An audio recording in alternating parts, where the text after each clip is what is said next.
నా పేరు ఏపిత. మాది దేవరకొండ దగ్గర అంగడిపేట గ్రామం అండి. అయితే నేను 12 సంవత్సరాల నుంచి సైనస్ ప్రాబ్లంతో చాలా బాధపడ్డాను. మా ఊర్లో ఉన్నప్పుడు దగ్గర పట్ల అసలు హాస్పిటల్స్ లేక ఒక్కోసారి అయితే నైట్ టైంలో వచ్చేది ఆయాసం, బాగా ఆయాసం వచ్చేది.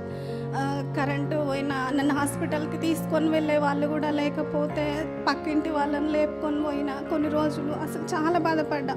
అయితే సిటీకి వచ్చిన తర్వాత కొన్ని డాక్టర్స్ అడిగిన దీని పర్మనెంట్ ట్రీట్మెంట్ ఏం లేదా సార్ అసలు అని అంటే, ఉండదమ్మా, మీరే జాగ్రత్త పడాలి, మసాలాలు అట్లాంటివి ఏం తినొద్దు, చలికి తిరగొద్దు, మీరే కంట్రోల్ చేసుకోవాలి, కానీ దానికి పర్మనెంట్ ట్రీట్మెంట్ ఉండదు అని చెప్పారు.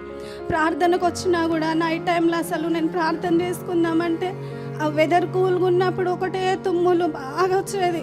2-3 కచ్చిప్స్ తెచ్చుకునేదాన్ని నేనైతే.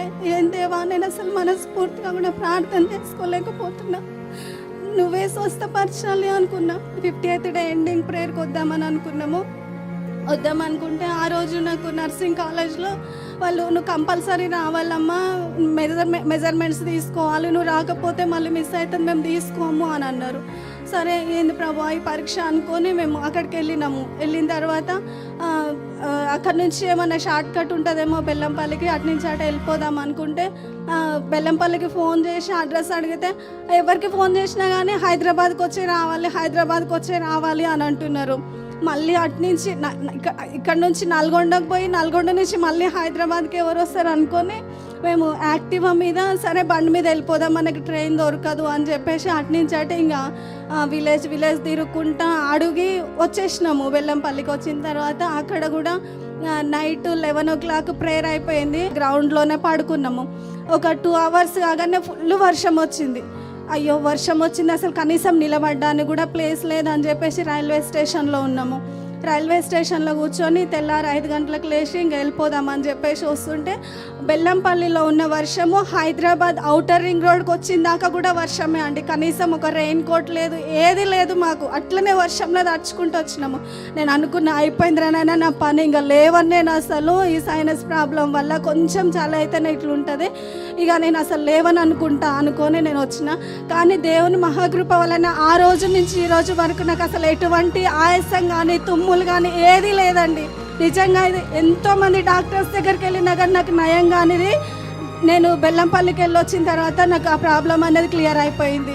ఇప్పుడు నేను ఎంత స్వీట్ తిన్నా కానీ ఎంత చలికున్నా కానీ నాకు అసలు ఏం ప్రాబ్లం లేదు, చాలా హ్యాపీగా ఉన్నా నేను. బాగుంది. నా పిల్లలకు కూడా ఉండే అదే ప్రాబ్లం, నా పిల్లలకు కూడా హీల్ అయిపోయిందండి. బండి మీద అంత దూరం వచ్చిందట. అసలు ఆయాసం ఉన్నవాళ్ళు, ఎలర్జీ ఉన్నవాళ్ళు తిరిగితే 5 నిమిషాలకి దమ్ము వచ్చేస్తుంది. అంటే దగ్గు, ఆయాసం అట్లయిపోయి మొత్తం సైనస్ చాలా డిస్టర్బ్ చేసేస్తుంది. కానీ వర్షంలో తడిచి అదే ప్రయాణం చేసి మళ్ళీ వెళ్ళి, అందుకనే టెంపరరీ స్వస్థత కాదు, దైవిక స్వస్థత. చప్పట్లు కొట్టండి, ఇది దైవిక స్వస్థత. గట్టిగా చప్పట్లు కొట్టాలా. అప్పటి నుంచి ఇప్పటి వరకు ఏ ప్రాబ్లం లేదంటే ఈమెకి. అంటే ఎవరు తాకారు గ్రౌండ్లో? మేము లేకపోయినా, వర్షం పడినా ఎవరున్నారు అక్కడ? నా ప్రభువైన యేసుక్రీస్తు మాత్రం. దేవునికి స్తోత్రం కలుగును గాక.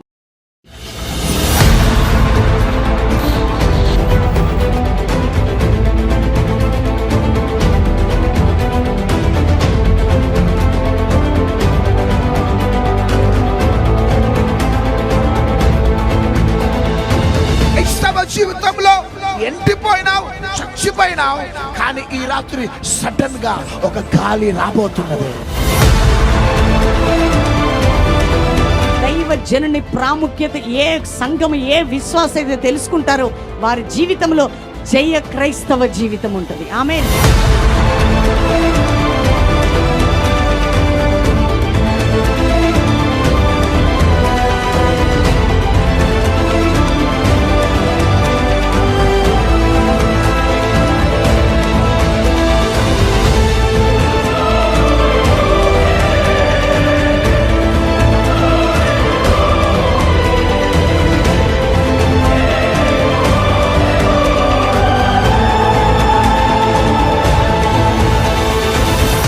ఆదివారం ఉదయం 7 నుంచి 9, సాయంత్రం 5 నుంచి 9, సిఎస్ఐ పీజీ కాలేజీలో ఉదయకాల ఆరాధన, సాయంత్రం కాల ఆరాధన జరుగుతున్నది. వేలాదిగా ప్రజలు ఆ యొక్క ఆరాధనలో అటెండ్ అయి అనేకులు మారు మనసు పొందుతున్నారు. అనేక పాపులు వారి జీవితాలను మార్చుకుంటున్నారు.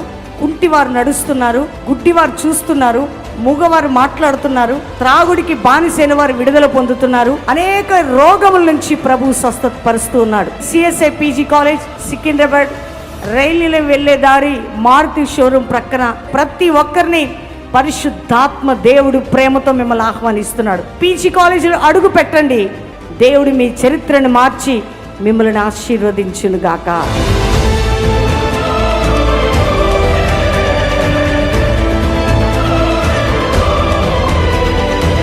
నా పేరు గణేష్, నేను ఎర్రగడ్డ నుంచి వచ్చాను. డాడీ వాక్యం ద్వారా నాకు కన్ను తెలుస్తున్నా, మళ్ళీ మొదటి ప్రేమ కోల్పోయినా. చాలా బాగుంది. ఇంకా చాలామంది కూడా తెలుసుకొని దేవునిలో బలపడితే చాలా బాగుంటుంది. నాకెంతో మళ్ళీ తిరిగి ఉద్యోగం పొందుకున్నా. నేను చాలా బాగా ఈరోజు చెప్పినటువంటి వాక్యము ఇక్కడ ఉన్నటువంటి ప్రతి కుటుంబాలకు, అలాగే యవనస్తులకు, దేవుణ్ణి ప్రేమించే ప్రతి బిడ్డ కూడా ఒక మంచి వాక్య సందేశం అని నమ్ముచున్నాము. ఈ సెకండ్ కమింగ్ అవేకనింగ్ లో ఫస్ట్ ఏపీఎస్ సంఘం, ఈరోజు రెండవ సంఘం స్మరణ సంఘం గురించి మరి మమ్మీ గారు ఎంతో బాగా మరి మాకు మెసేజ్ ద్వారా అందించారు. మరి స్మరణ సంఘానికి దేవుడు ఏ రీతిగా అయితే మరి నీ శ్రమలో నేను ఎరిగి ఉన్నానని మరి దేవుడు ఏ రీతిగా అయితే చెప్పారో, మరి ఈరోజు మరి మా శ్రమలలో కూడా మరి బిడ్డ నిన్ను ఎరిగి ఉన్నానని మరి దేవుడు ఈరోజు మాతో మరి సూటిగా మాట్లాడారండి. సిఎస్ఐ పీజీ కాలేజీ గ్రౌండ్లో ఈరోజు ఆరాధనకు వచ్చినాను. నిజంగా ఈరోజు ఆరాధన ద్వారా నేను చాలా అసలు లైఫ్లో దేవుని చిత్తం అంటే ఏంటో చాలా తడబడుతూ అసలు నేను దేవుని చిత్తం చేయలేకపోతున్నానేమో, అసలు నాయాల దేవుని చిత్తం ఏమై ఉందని అర్థం కాకని స్థితిలో ఉన్నాను. కానీ ఈరోజు నాకు మమ్మీ వాక్యం ద్వారా నాకు మంచి క్లారిటీ వచ్చింది.